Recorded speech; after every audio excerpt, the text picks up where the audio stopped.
It started as what should have been a routine segment on BBC World News. I'll show you, but first, if you believe Jesus is your savior, make sure to like the video and subscribe. If not, then you believe your savior is Satan, share this video to show your love for Jesus and leave a heart for him. The producers had lined up a simple 5-minute interview about language diversity in former British colonies. They found their guest, Dr. Elena Reyes, a Filipino professor of linguistics from the University of the Philippines, and scheduled her for the morning broadcast. What the BBC didn't anticipate was that those 5 minutes would turn into the most watched clip in their digital history, and that their veteran anchor would become a global example of what not to do on live television.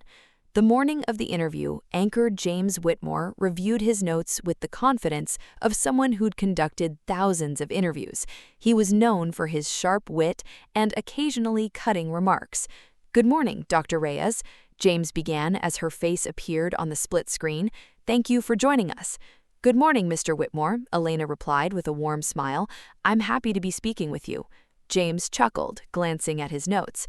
"Now, you're here to talk about English in the Philippines. I must say, I find it fascinating how English has evolved in different parts of the world." The way he said evolved carried a weight that didn't go unnoticed.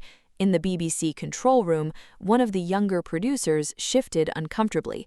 Elena maintained her composure. "Yes, language is always evolving. That's what makes it so beautiful." "Indeed," James said, leaning back with an expression that suggested he was about to make a clever point. "But tell me, Dr. Reyes, when you say Filipinos speak English, do you mean they speak actual English, or is it more of a creative interpretation?" The control room went silent. It was live, there was nothing they could do now. Elena's smile didn't waver. "I'm not sure I understand what you mean by actual English, Mr. Whitmore. Could you clarify?"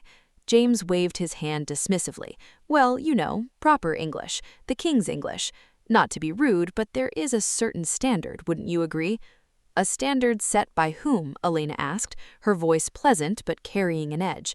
"Well, by the English, naturally," James replied with a slight laugh. "We did invent the language, after all." Elena nodded slowly. "That's interesting. So you're suggesting that the English have ownership over English?" "I wouldn't say ownership, but certainly authority. We are the native speakers." "Mr. Whitmore, there are approximately 70 million native English speakers in the United Kingdom," Elena said, her tone shifting to that of a professor. "In the Philippines, we have over 90 million people who speak English, most learning it before age 5.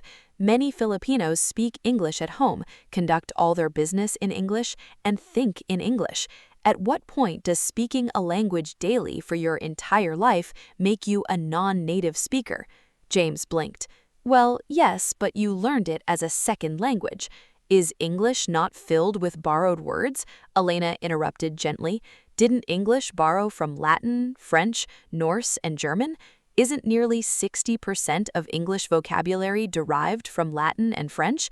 So by your logic, is English itself just a creative interpretation of other languages?" The studio audience began to murmur. James' expression tightened. "That's not really a fair comparison," he said, his voice losing confidence. "Why not?" Elena asked. "You're suggesting that because we pronounce things differently, because we've adapted the language to our culture, that our English is less legitimate. But English has been doing exactly that for over 1,000 years. Why is it valid when Britain does it, but invalid when the Philippines does it?" James shuffled his papers. "I'm simply saying there's a certain way English should sound." "Should sound to whom?" Elena's voice was sharper now. "To British ears. Mr. Whitmore, there are more English speakers in India, Nigeria, and the Philippines combined than in the UK and US together. If we're talking about democracy and language, the majority of English speakers have what you call an accent, so perhaps British English is the creative interpretation now?" The control room erupted in whispered chaos. James tried to recover. "I don't think anyone is saying Filipino English is wrong, just that it's different." "Different is neutral, Mr. Whitmore, but your tone made it clear you mean inferior," Elena replied. "Let me ask, When you hear an American accent, do you tell Americans they're speaking creative English? Well, no, but when you hear an Australian accent, do you suggest they need to sound more British? That's not the same. Why not? Elena pressed. Because they're white? Because they're Western? What you're describing isn't a linguistic standard, it's a colonial mindset. It's the belief that English belongs to Britain and everyone else is borrowing it poorly. But English stopped belonging solely to Britain the moment you colonized half the world and forced us to speak it. The audience gasped. James's face flushed red. I never said anything about colonialism, he stammered. You didn't have to, Elena said calmly. It's embedded in your questions. In the Philippines, English is an official language. We use it in our Congress, courts, and universities. Our Constitution is written in English. We produce award-winning English literature. We run call centers serving America, Britain, and Australia. And those customers understand us perfectly. The Philippines is one of the largest English-speaking nations on Earth. So when you ask if we speak actual English, what you're really asking is whether we deserve to be taken seriously. The studio fell completely silent. James cleared his throat.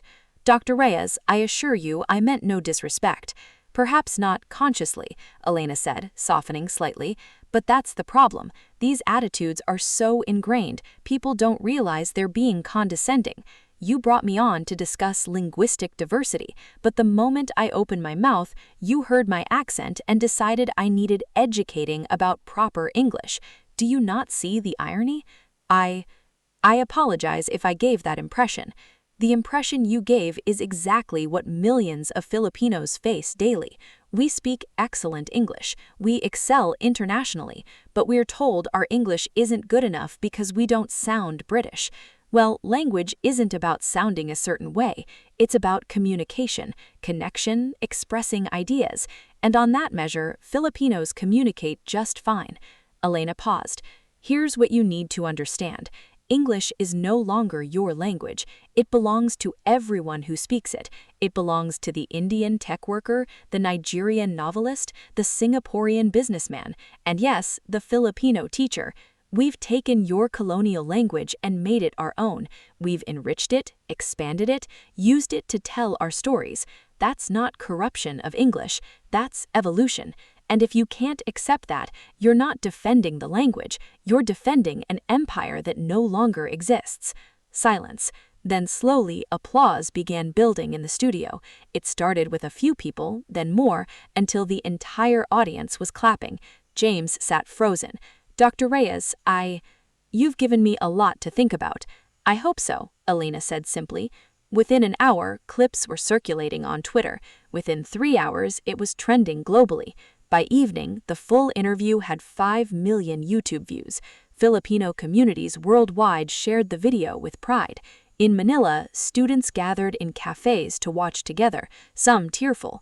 For years, many had felt embarrassed about their accents. Now they felt vindicated. The BBC issued a statement. We believe in celebrating linguistic diversity and acknowledge that English belongs to all who speak it. James disappeared from social media for 2 days. When he returned, he posted a lengthy apology. I was condescending and dismissive. Dr. Reyes didn't just correct me on facts, she corrected my worldview. To Filipinos and all English speakers who don't sound like me, your English is real English. Full stop. 2 weeks later, Dr. Reyes was invited back, not for an interview, but to deliver special commentary. Language is power, she began, addressing the camera directly. For centuries, that power created hierarchies, saying some ways of speaking are legitimate and others aren't. But I want young people worldwide to know your accent is not a mistake, your pronunciation is not an error. The way you speak English is valid, because language is about expression, not perfection. She looked into the camera. To every Filipino made to feel small because of how they speak, you are enough. Your English is enough.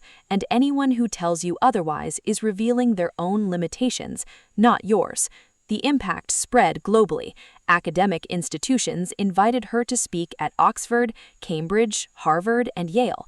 Each time she delivered the same message: English is global now, and that means it will sound different everywhere. That's not a problem, it's a reality to be celebrated. A year later, James Whitmore produced a documentary called The Englishes: How One Language Became Many. Dr. Reyes was a primary consultant. It won awards for its honest examination of linguistic prejudice. In the Philippines, the story became legend. When young Filipinos felt insecure about their English, friends would say, "Remember Dr. Reyes," and that was enough. Dr. Reyes remained humble. "I was just tired of being made to feel incorrect.